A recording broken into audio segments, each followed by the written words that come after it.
Netaji was respected by all. Till today, our youth is inspired by his ideas. और जैसे कि आपने नेताजी के बारे में बात की, आपको भी काफ़ी डीप थॉरो नॉलेज है उनके बारे में। सर, आपको ये पता है he was a man of clarity. उनका कोई भी हिडन एजेंडा नहीं था।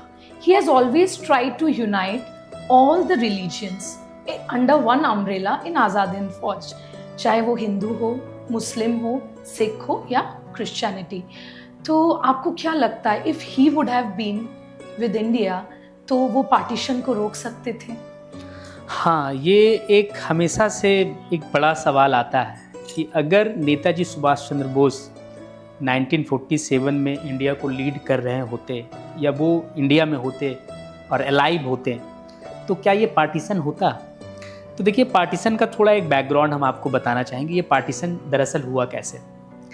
जो मोहम्मद अली जिन्ना थे, उनका गांधी जी से एक बड़ा डिफरेंस था। हुआ क्या कि गांधी जी 1915 में तो भारत आ गए थे, तो नॉन कॉरपोरेशन मूवमेंट के बाद all in all Congress party के गांधी जी बन गए। तो गांधी जी का एक अपना सिस्टम था कांग्रेस पार्टी चलाने का, तो वो एक आश्रम में कांग्रेस पार्टी को कन्वर्ट कर दिए जिन्ना के हिसाब से कि कांग्रेस पार्टी को उन्होंने एक आश्रम बना दिया। आश्रम में सुबह शाम रघुपति राघव, राजा राम, प्रेयर होना चाहिए, स्ट्रिक्ट डिसिप्लिन फॉलो करना चाहिए।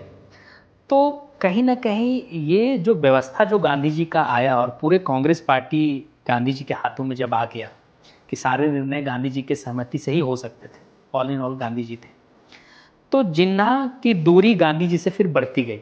खासकर जब गांधी जी थोड़ा रिलीजियस प्रैक्टिस जब लेके आए कांग्रेस पार्टी के अंदर में, तो उनसे भी जिन्ना को बहुत खींच हुआ।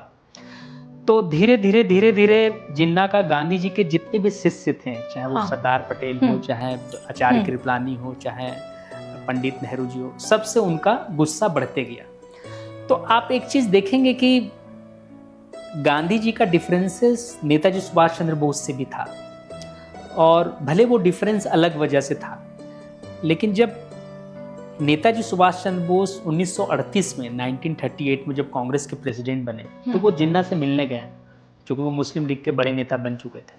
तो वो बताते थे, जब वो मिलने जाते थे तो वो बोलते थे कि आपको प्रॉब्लम क्या है कांग्रेस पार्टी से, आप हमारे साथ मिल के क्यों नहीं काम कर सकते।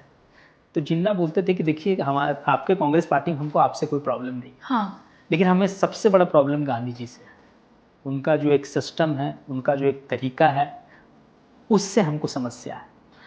तो ऐसा एक आर्गुमेंट दिया जाता है कि अगर नेताजी सुभाष चंद्र बोस पार्टीशन के समय जिंदा होते हैं, नेताजी सुभाष चंद्र बोस अलाइव होते हैं, तो जिन्ना उनके नाम पे सहमति दे सकता था कि अगर नेताजी सुभाष चंद्र बोस लीड करेंगे इस देश को तो हमें पार्टीशन नहीं चाहिए।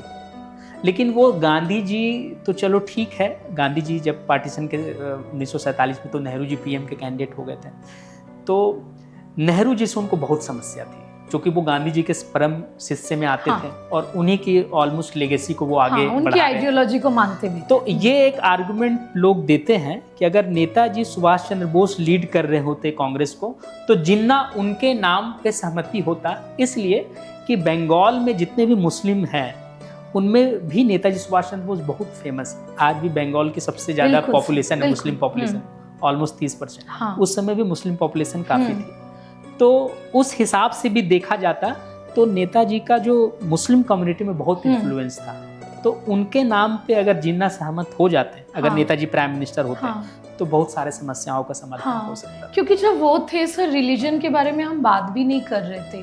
कहीं ना कहीं देखा जाए तो हर एक रिलीजन का उतना ही सपोर्ट और उतना ही कंट्रीब्यूशन था आज़ाद हिंद फौज में, और हमने कभी भी इस तरह की कोई डिफरेंसेस या डिस्क्रिमिनेशन की बात नहीं की थी। हम सब बात कर रहे थे कहीं ना कहीं संगठित होके इंडिया की फ्रीडम के बारे में, और इंडिया एज अ ग्लोबल गुरु या जो भी है वो फ्यूचर में किस तरह से इमर्ज होता है। Thank you so much guys for watching us, and for more such inspiring videos please like, view and subscribe our channel New Delhi Dialogue. Thank you.